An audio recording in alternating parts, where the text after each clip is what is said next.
A nuclear Korean peninsula. South Korean nuclear acquisition debate. November 2023 was a month of provocation activities on the Korean peninsula, and when there is activity on the peninsula, it is usually not a good sign.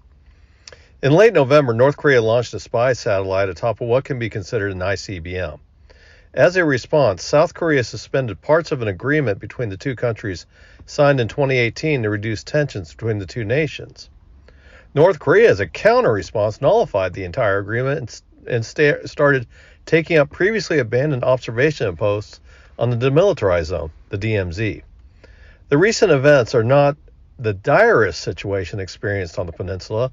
North Korea often, quotes, acts out, end quotes, for whatever reason for attention. But the week's events saw the return of the debate of South Korea to develop its own nuclear weapons. The reason why the argument for South Korean nuclear development is due to several factors.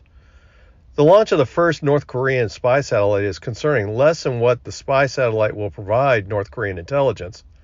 It's not even clear if the satellite is working, but the circumstances around the launch. The South Koreans launched their own spy satellite aboard a SpaceX Falcon 9 rocket from Vandenberg Space Force Base in California, so the nature of the satellite is not what is driving the nuclear debate in South Korea. The reason is that North Korea recently entered into an agreement to provide Russia with short-range rockets and artillery shells for its war in Ukraine in exchange for military technology transfers. The South Korean concern is that North Korea have already received assistance from the Russians to successfully orbit the satellite. The reason why a satellite launch is escalatory is that it is presumed that if a country can put a satellite in orbit, it has an ICBM-capable rocket.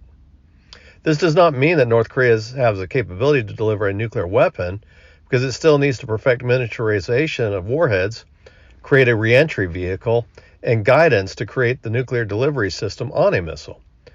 There's no indication that North Korea has reached this level of expertise, but the agreement with Russia for technology transfers has created concern that Russians could provide these technologies. The ability to miniaturize nuclear warheads and mounting them on missiles would also give North Korea the ability to mount them on their more numerous short and medium-range missiles. This is a very concerning threat to South Korea and its capital, Seoul, which is close to the DMZ. The U.S. and Japan have entered into a missile warning alert agreement, and the countries are cooperating on anti-ballistic missile defense as defensive measures. However, South Korea wants more of a deterrence against North Korea short and medium-range missiles, and so the U.S. removed all nuclear weapons from South Korea in the 1990s. And there is now debate to request the U.S. to reintroduce nuclear weapons to the peninsula. Advocates for a South Korean nuclear program are not satisfied with this step, though. The proponents for a South Korean nuclear program state that their skepticism of the reliability of the U.S. to risk a nuclear war on behalf of South Korea in response to a North Korean escalation to a nuclear provocation. This is the same criticism that European countries, and specifically Germany, had about U.S. during the Cold War and the Soviet threat. Considering that the U.S. commitments to agreements with its allies, the South Koreans' concern is not unjustified. One can look at the Vietnam War, which South Korea participated, the Budapest Memorandum for Ukraine's security, Iraq, and Afghanistan are just examples of broken agreements and security guarantees. A South Korean nuclear program could also give its own inherent deterrent against China and North Korea. One factor that is in favor of this line of thinking is that nuclear-armed states do not get attacked by other nation-states. Nearly all nuclear-armed states have been attacked by terrorists, but not by nations. The North Koreans often do not act rationally, but China does, and a nuclear-armed South Korea would be a deterrent to not threaten the existence of South Korea for the fear of being subject to a nuclear response. South Korea becoming nuclear-armed does have risks. It would upset the world order regarding non-nuclear proliferation treaty. When India resumed nuclear testing, it was subjected to condemnation and sanctions from around the world.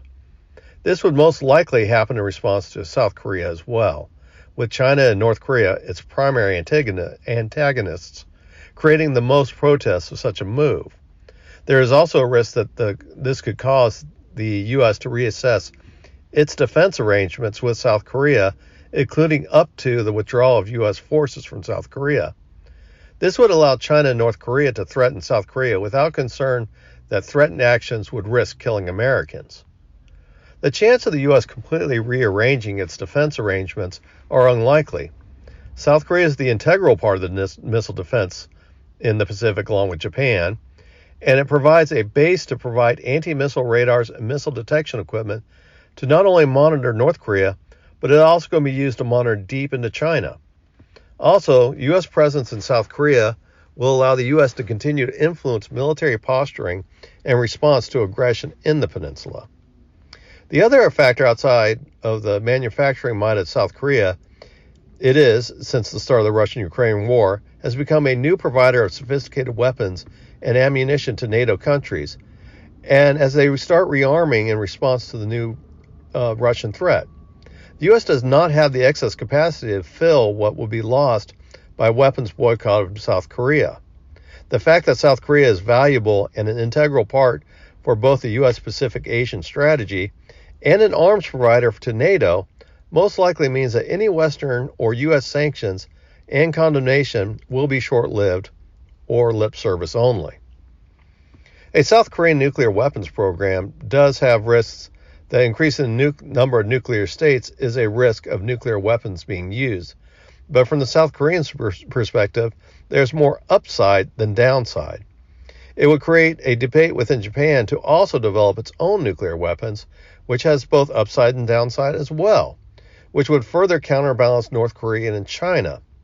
However, since nuclear-armed states typically do not get attacked, it would most likely force a change to the strategic approach of China and its aggressive policy towards countries in the South China Sea, as well as territorial claims against Japan. North Korea is a wild card, and if China wants to prevent nuclear proliferation and keep its current strategic posture, it needs to rein in North Korea or otherwise accept the potential of a new strategic situation in Asia.